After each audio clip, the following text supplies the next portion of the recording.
I'm really glad you're here. This is a sizable crowd. This is a big place. There's about 2,500 people here. And that's a lot of people. That's enough people to be like a sample of the population. 2,500 people is enough people that you're all going to experience a lot. There's enough people here to say that within 2 months, at least one of you will die. I'm just saying, I think it's probably accurate to say that out of any random group of 2,500 people, not all of you are going to make it to Christmas. Unfortunately, there's going to be at least one of you here tonight is going to ruin your family's Christmas by dying a shitty death. And I don't know who it is, I'm sorry. I don't know, your death is whatever. Some people, they want you to do things when they die with their, like, I want you to take my ashes and sprinkle. Fuck you, I'm not doing none of that shit. You're dead, I'm not gonna run errands for you after you're dead. You don't matter anymore.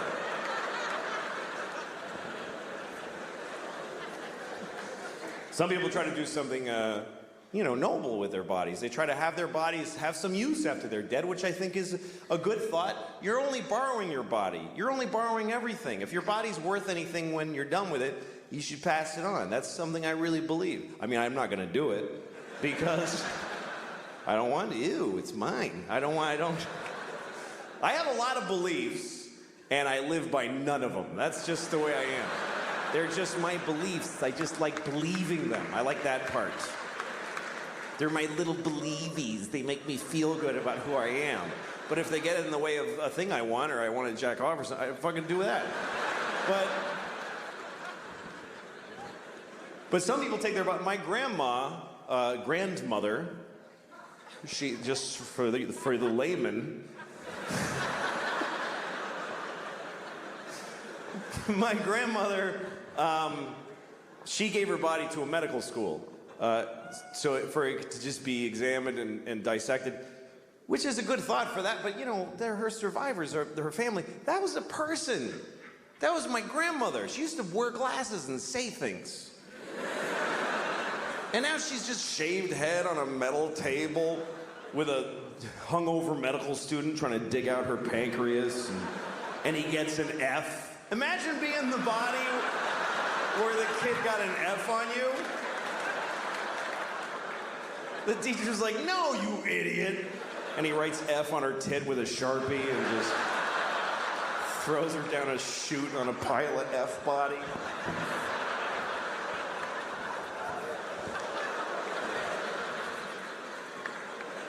So, I don't care about her. Shut up, idiot. Just shut your fucking mouth. Did you hear me before?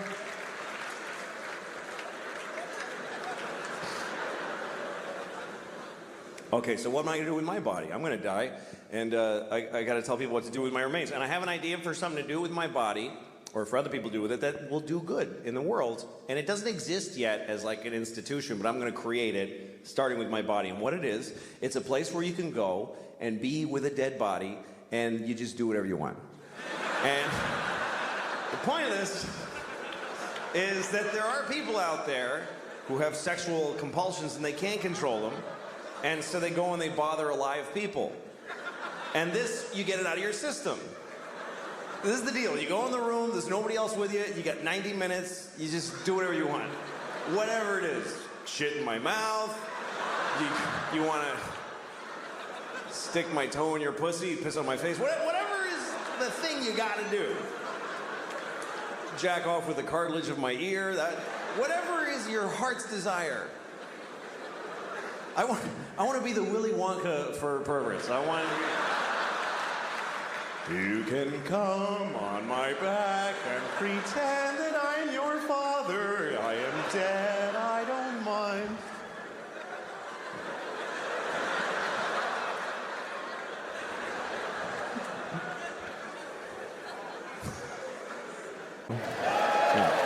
All right. Okay.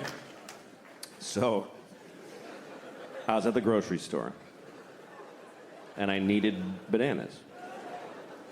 So I go over to where the bananas are, and there's a black woman at the bananas. It's gonna be okay.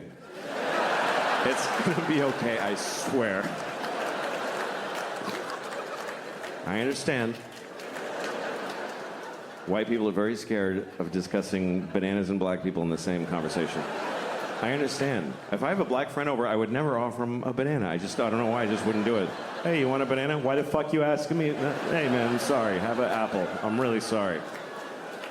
These are just the facts of the case, all right? I was in the store looking for bananas, and there was a black woman at the bananas, and I didn't want to go there while she's there because of COVID. We're all giving each other space. So but I do want to be next. So I'm waiting. And she's kind of taking a long time. And the longer she takes, the longer I am a white man watching a black woman choose bananas. And this is an awful thing about the world today, because I know I'm not doing anything wrong, but I feel fucking bad. I feel fucking bad. So I went to the strawberries. And there's a fucking Jew with the strawberries.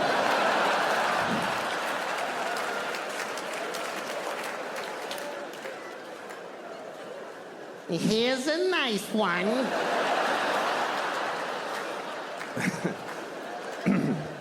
That's the Jew. I'm not going to do the black woman. No, I'm not. You know why? Because I'm not afraid of Jews. That's the bottom line. I'm not scared of Jews. I don't find Jews to be frightening. Unless you're in Palestine, then they're terrifying. It's very different. Over there, they're like, the Jews are killing us. And here we're like, really? The Jews?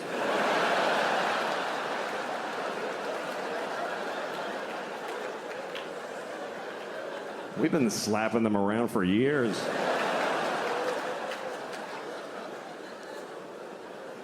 Anyway. This banana's too hard.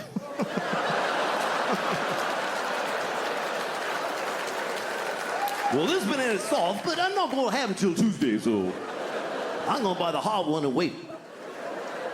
Just trying to be fair.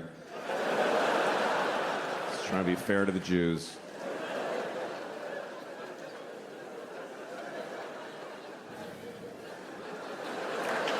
Lord have mercy. Get the fuck out, hate, you piece of shit. If you come in here, hate, we'll fucking take you in the back and beat the fuck out of you. It's a weird idea. No hate allowed in the store. I hate my dad. Am I supposed to stay out here and deal with it before I come in to buy?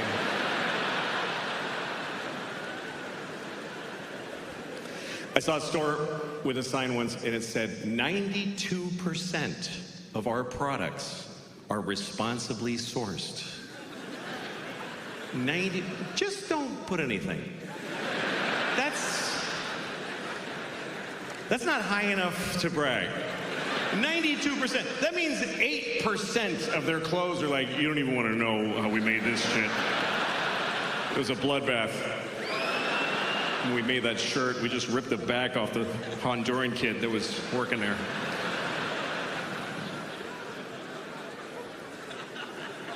Some things that are terrible happening in the world, you just kind of give up. Like in New York, there's a lot of homeless people. I mean, there's a lot of homeless people here. I mean, not in here. There's none in here. There's none in here. There's none in here. Not even with a ticket, he ain't getting in here. They're not allowed to go where we go. They're just not allowed. That's the one part we all agree with. I don't know what to do about the homeless, but they're not coming in here. If you don't have your own indoors, you can't come into other people's indoors. Those are the rules. Those are the rules we live by. I've done benefit shows for homeless people where homeless people weren't allowed in the show.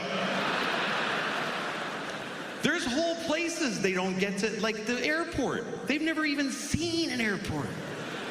You never been at your gate and some guy's like, hey, I'm trying to get to Tokyo. Can you help me out?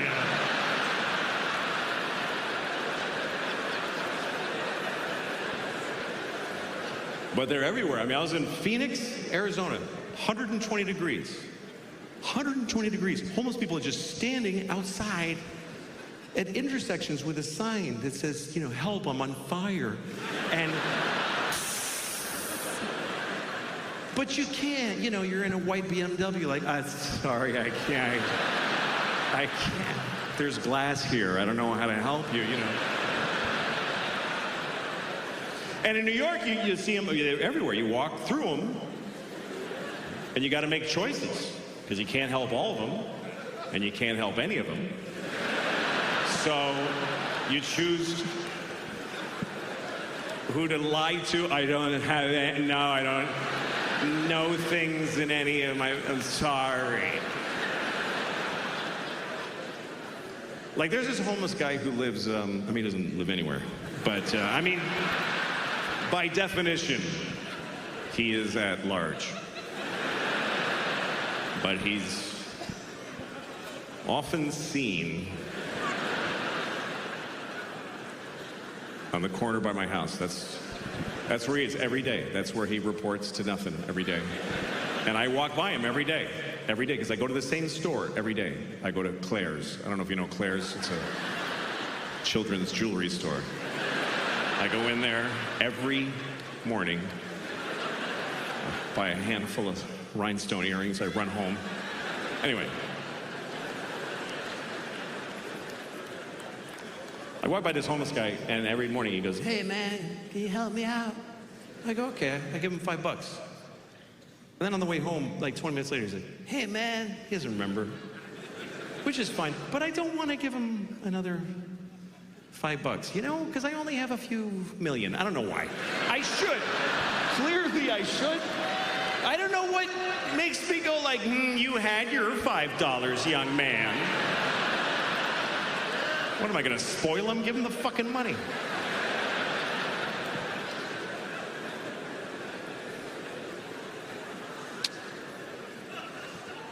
Anyway. You know, I'm glad I'm this. This is a pretty good deal when you consider the alternatives.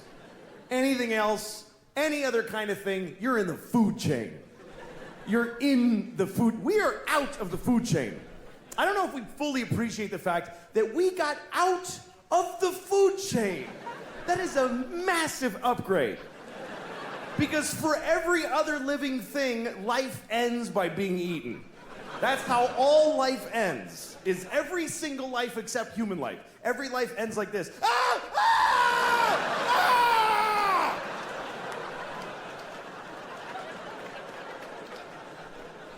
We're the only ones that get to just die old in a bed. Just, I love you. Bye.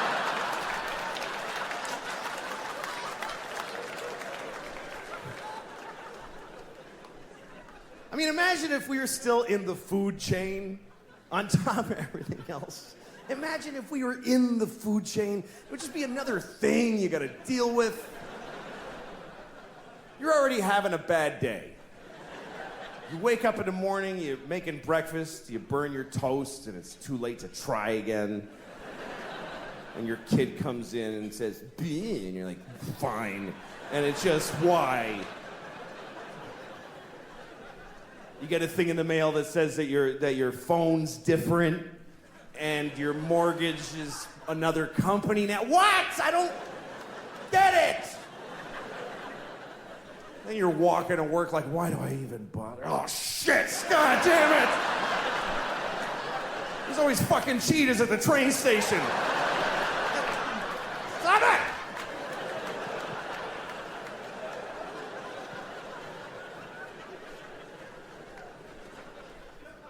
Some animals I hate. Bats. I think bats are just disgusting. I hate bats. It's a rat with leather wings. You ever seen one and they like look around? It's like somebody, you know, they have a face. It's disgusting. Hate bats. And I'm sure there's a whole thing of, oh, did you know that bats make all the French toast in the world or whatever? I don't care. Hate them.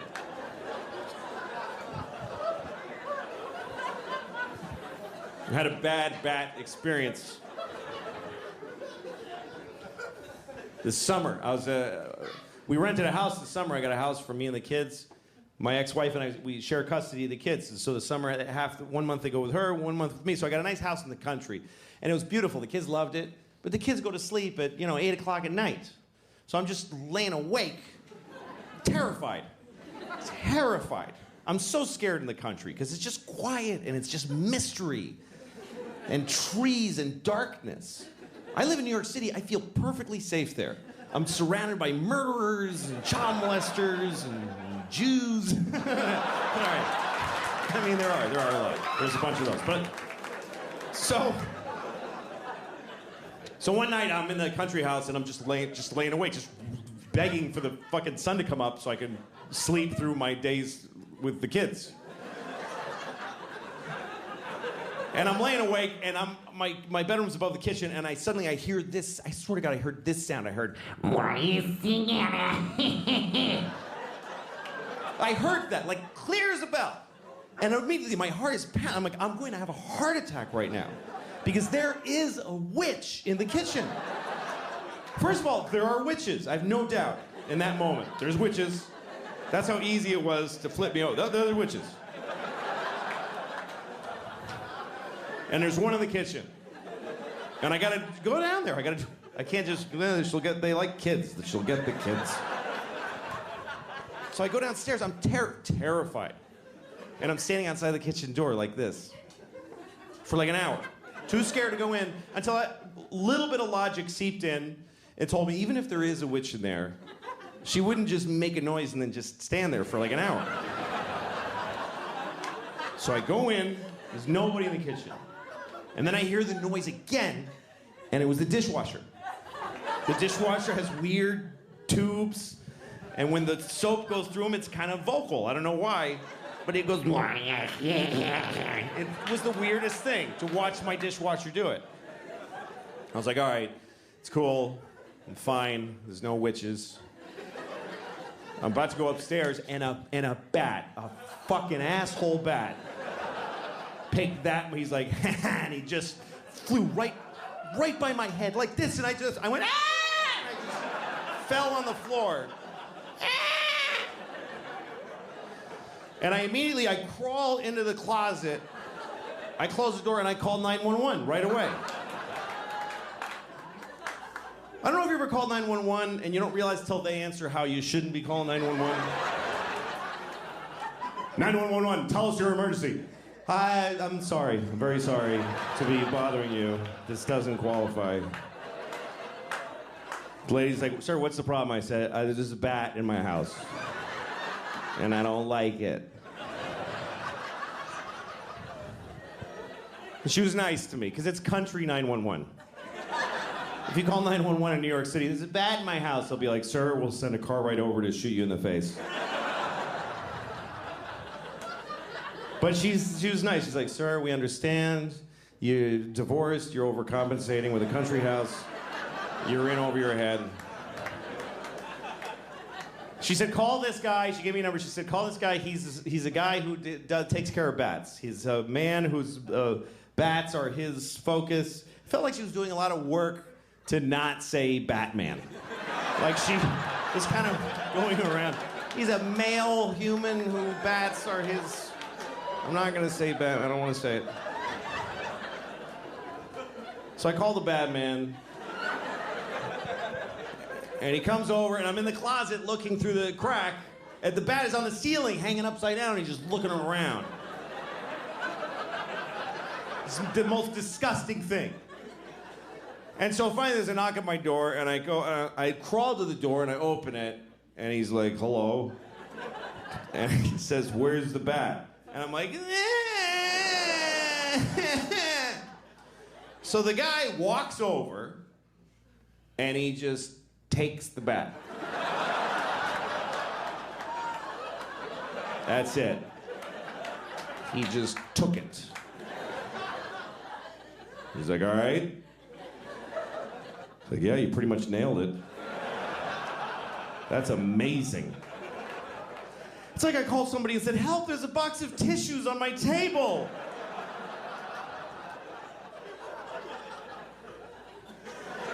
Oh, thank goodness. What a relief to have a man in the house. Would you like some sweet tea? Wasn't expecting company. Oh, my robe fell open. He saw my breasts. Ooh, what do we do now, Mr. Batman?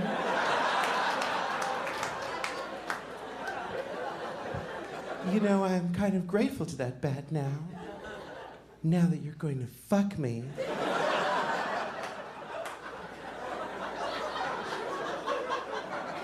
You're not? Well, all right, you can go then. I can't get out of it. Sorry. All right. I just like to keep doing that till the laughter stops. I'm just like, fuck, this is getting upsetting. What if I just did that for like 40 minutes? Well, if you weren't gonna help me, then why did you come over? I'm alone here all day and I hardly can handle it anymore. All right, okay. So, no, don't do that. Don't do that.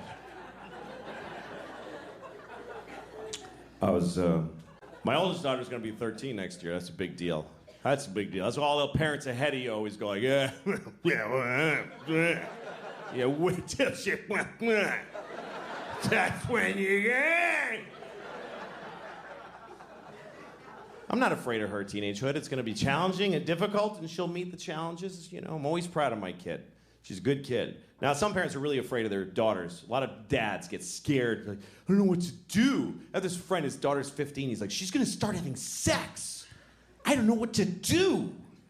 She's gonna have sex. What do I do? I'm like, well, you don't do anything. You don't have a role in that at all. You're the father. No role.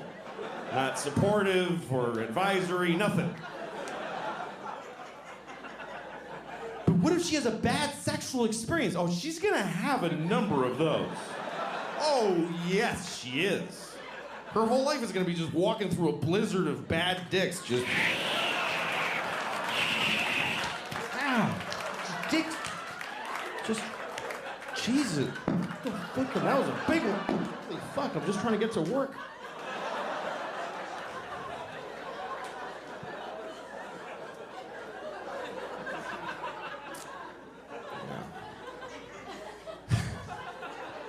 Took her to the aquarium. I took both my kids to the aquarium in Boston, and we were looking at this seal or sea lion. I don't know which one.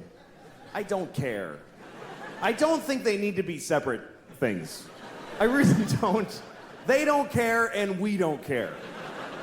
There's like 3 scientists who give a shit what we call all those things.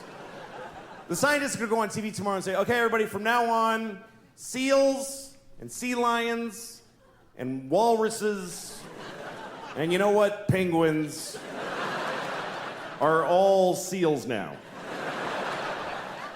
And we would all be like, yeah, fine. Yes.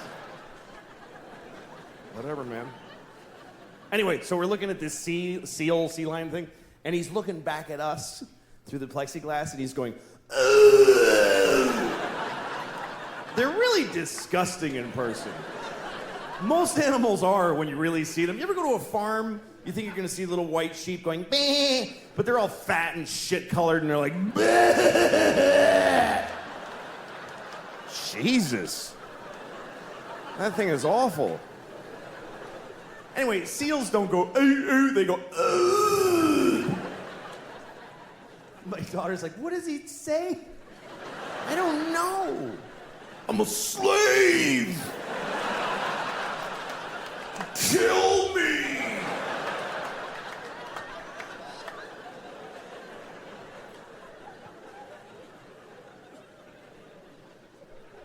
must be awful to be other kinds of stuff. Not at a protest, they're just here. I saw a protester in the Washington Square Park. She had green hair and dirty legs. And she's holding a little piece of cardboard. And it's with a Sharpie. It said, "Abolish billionaires." And she's just standing there. And I thought, I don't think it's gonna do it. It doesn't feel like that's gonna result in Jeff Bezos going, "What's happening to me?" Sadly, it's gonna be okay for him. I thought it was good how young people got out there and they expressed themselves. They went out there to solve a lot of problems. Not all of the problems, but some of them. They went out there to stop discrimination. Not all discrimination, just some of it, which is a weird form of discrimination. But there are groups that are discriminated against who don't have any protesters or any people working for them. And we all discriminate against these people, like ugly people. Everybody discriminates against ugly people. They do, and it's awful. I mean, I'd rather be discriminated against for my race than for being ugly. Because you might not lose a job or a promotion, but nobody kisses you on the lips like your whole fucking life. Like, try that. This is what we say to ugly people. We don't like your face. We just don't like it. So no one's gonna fall in love with you, and it's unanimous. Sorry.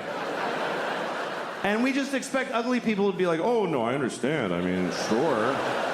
My head shape is no good for you, so I'll go without the things that matter in life." Also, overweight people. To be a better person because I got kids. And I want to, pass on a better. But sometimes it's not clear what the right thing is to do. Like one time I threw a candy wrapper on the street. And I didn't do it like, yeah. I just, yeah, take that shit straight. I did it because I was, like shaking. I wanted the candy.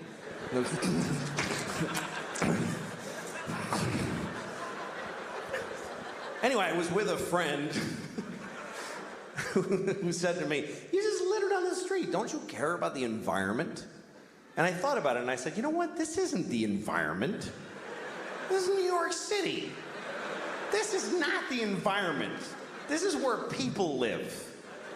New York City is not the environment. New York City is a giant piece of litter. It's like the giantest, next to Mexico City, the shittiest piece of litter in the world. Just a pussy, runny, smoking, stinking piece of litter. So if you have a piece of litter, what are you supposed to do with it? You should throw it on the pile of litter. Because if you don't, if you put it in a receptacle, then it gets collected and it gets taken to a dump in a landfill, and then or it goes on a boat and it goes out and gets dumped in the ocean, and some dolphin wears it as a hat on its face for 10 years. This hat that never dissolves on its face. Oh, Jesus.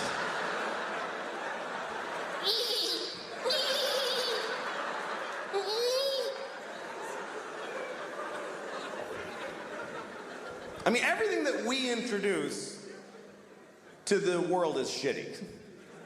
Meaning white people. Because I really think that white people are from like another planet. Because when we came to America, it was so nice. It was just Indians, and they weren't even Indians. We called them that by accident, and we still call them that. Like we knew in a month that it wasn't Indians, but we just don't give a shit. We never correct it. We came here, they're like, "Hi," and we're like, "Hey, you're Indians, right?" And they're like, "No." "No, this is India, right?" "No, it's not. It's totally other place." "You're not Indians?" "No." "Ah, you're Indians." "You're Indians for hundreds of years after." We ruined everything here. This was it was just coast to coast, just green and brown and beautiful. And all the humans were just walking around with painted faces, just walking. And they'd be like, "Oh, that looks yummy." And then they just eat from the ground, and then they'd sleep on the grass, and they'd wake up and they'd fuck, and then they'd go for a swim and do a little dance. That was the whole continent, was just folks doing that. I mean, there was people in Mexico cutting off kids' heads and rolling them down the pyramid stairs. But that's, I mean, that's always going on. What are you gonna, you can't, yes, you can't do a whole lot about that. But I think we came from another planet, and the reason is because we don't like it here. I mean, why, if we're from here, if we belong on Earth, why aren't we comfortable on Earth at all? We need nice, smooth surfaces and right angles, and we need it to be cool and not too hot, that's just perfect. Like, why wouldn't, when it's hot, why wouldn't we just, yeah, fuck it? Why wouldn't we be like that if we belong here? And it's weird because people that aren't, whatever you call there's environmentalists, and then there's people who are whatever, they just hate environmentalists. But that's what people get angry at environmentalists, because they think they're slowing down the economy and creating restrictions. And a lot of these people are Christian. A lot of these people are very devout Christians. And that's such a confusing thing to me, that if you believe that God gave you the earth, that God created the earth for you, why would you not have to look after it? Why would you not think that when he came back, he wouldn't go, what the fuck did you do? I gave this to you, motherfucker. Are you crazy? The polar bears are brown. What did you do to the polar bears? Did you shit all over every polar bear? Who did this? Who spilled this shit? Who spilled this? Come over, did you fucking spill this? What is that? It's oil, it's just some oil. I didn't mean to spill. Well, why did you take it out of the fucking ground? Because I wanted to go faster. I'm not fast enough. And I was cold. What the fuck do you mean cold? I gave you everything you needed, you piece of shit. Well, because jobs. What is a job? Explain to me, what's a fucking job? You work at a place, and when people call when their game doesn't work, and you help them figure it out. What do you do that for? For money. What do you need money for? Food. Just eat the shit on the floor. I left shit all over the floor. Fucking corn and wheat and shit. Grab it up, make some bread. What are you doing? Yeah, but it doesn't have like bacon around it, and like I like when it has like bacon on it and bread.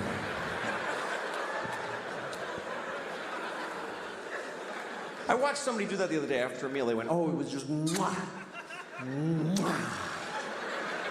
And I started wondering, what does that mean? What does that signify? Mwah. I think what it means is that you ate something so delicious that you then kissed somebody on the asshole and their asshole exploded.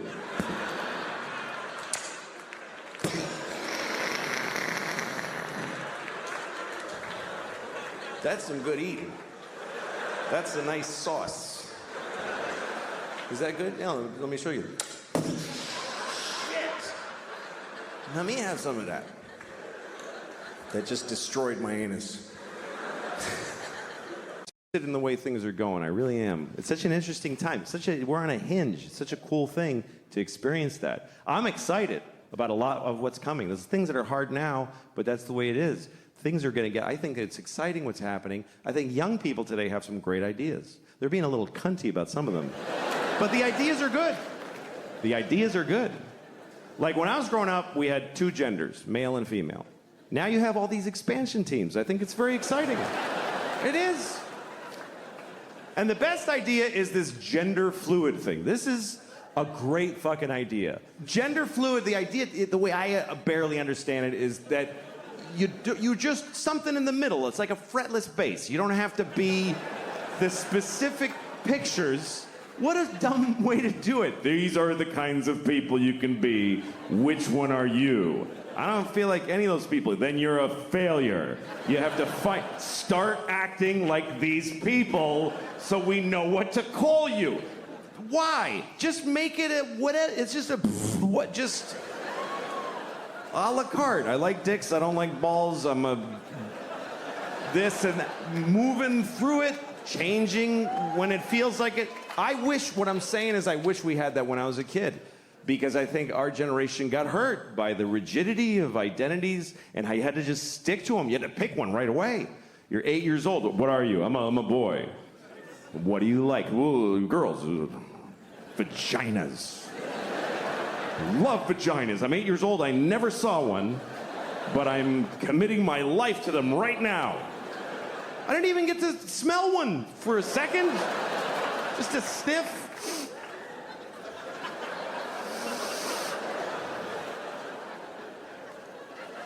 All right, what else you got?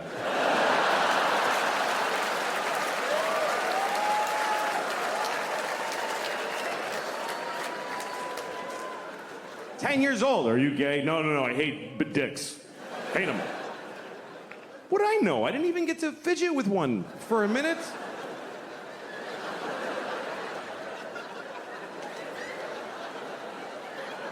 This banana's too hard.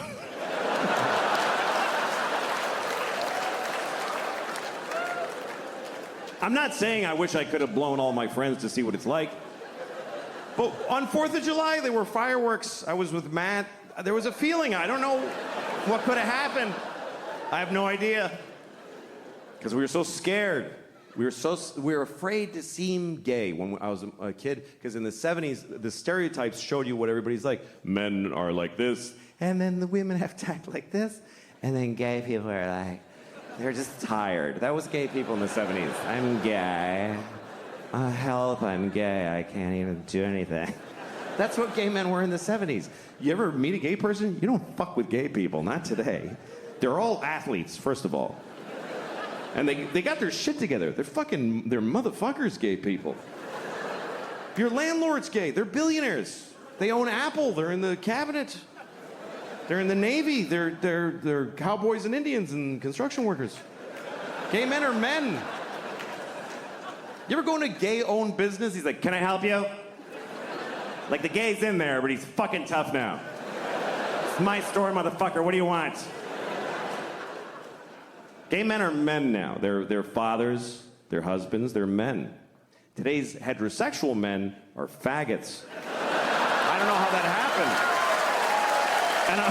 But they're fags. I'm saying that with love and as an old man on his way out the door, but they're fucking fags. They're intelligent and they're evolved, but they're fags. They're just with a pajama shorts and it's just pale, almost blue. My wife got a promotion today. Oh, good for you, faggot. I'm so happy. I am. I'm happy for him. Sounds like they have a good life together. But it takes some getting used to for me. When I see a progressive young couple, I always want to stop them and ask her, "Is that turning you on? Please tell me. Is that sexy?" He gets with the Tin Man's hand pipe, just with strawberry smoke. She's like, "Well, he's very intelligent and he's conscientious. But does he make your pussy wet?" Fuck no, he's a fag. But I love him. And again, great, it's another kind of dude. The faggy straight dude. It's another kind of guy. Welcome. We should have all of it, the whole spectrum, the whole alphabet, all of it. But somebody does have to be just straight fucking. You have to have that. It doesn't have to be the most important, but you do need it. Because it's where it all fucking comes from. Until they figure out some other shit, this is where life still starts. If you want to eat local and organic, you gotta respect that someone's gotta have a hard dick fucking a pussy. That's where every gay person came from two boring straight people fucking. I mean, that's just, for now, someone needs to, you could know with an original dick, not a turned inside out pussy wrapped in thigh flesh, which is wonderful, wonderful. You gotta respect that. You do. Somebody who wants to be themselves so bad they rip their balls off. That takes balls to do that. It does. Fucking respect. But someone's got to have a factory dick with matching numbers. Fucking a wet farm-raised pussy.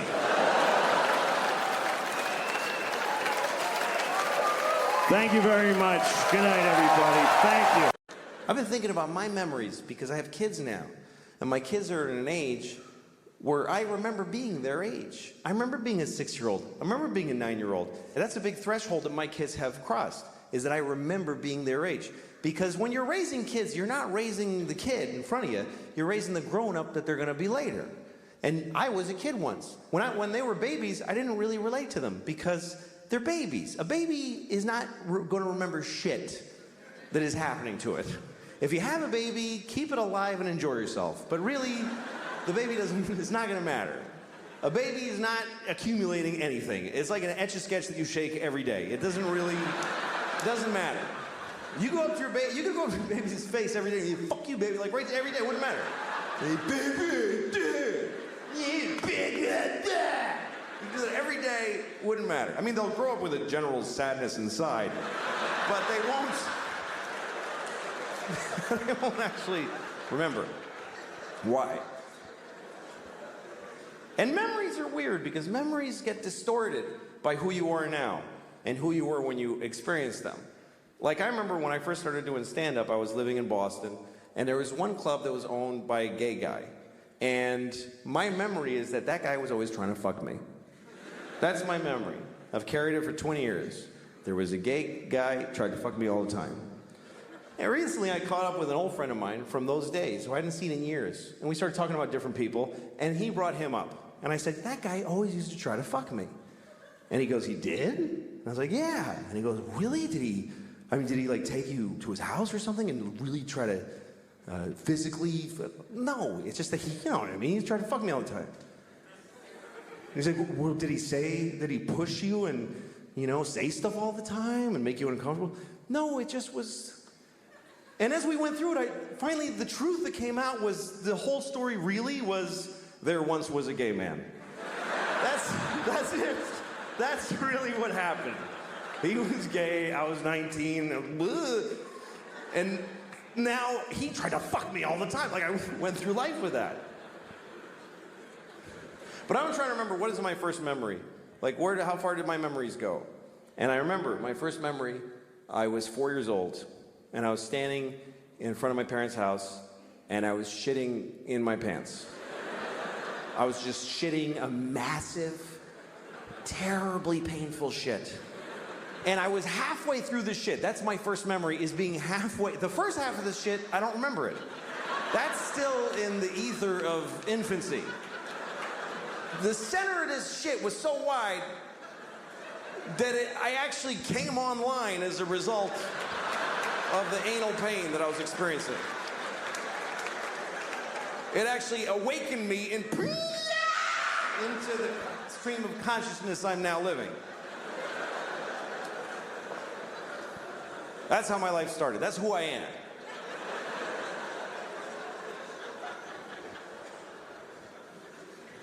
This is a story that takes place, I'm going to tell you the story. It's kind of a messy story. It takes place over a lot of years because it started with my friend Mike, who told me this story. This happened to him back in the 90s. He was going home for Christmas, and he lives in Connecticut. He grew up in Connecticut in some shitty shit town in shitty Connecticut.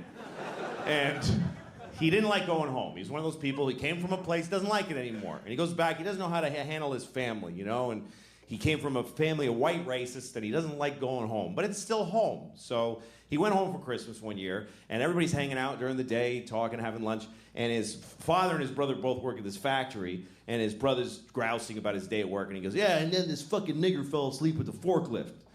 And then my friend Mike heard that, and he went, oh, God, why am I part of this people? I hate this. And he felt bad.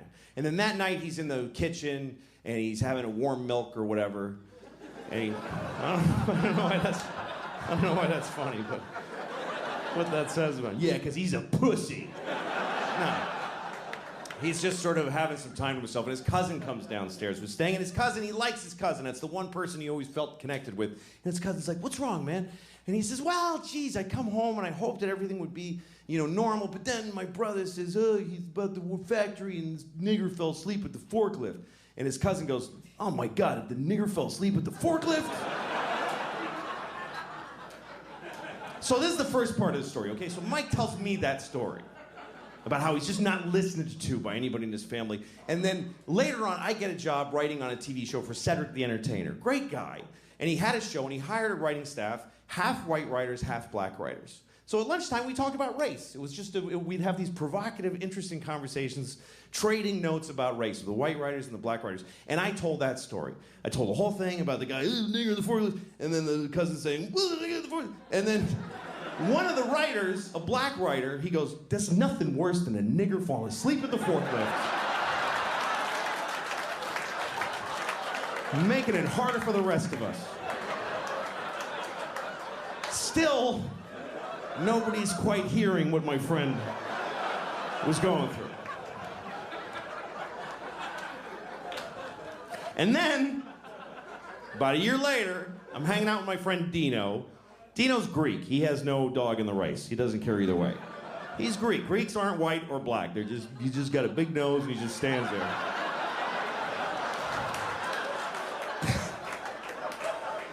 And I told Dino the whole story. I told him about the guy, the forklift, and and then the black, and then Dino says, how do you fall asleep at a forklift?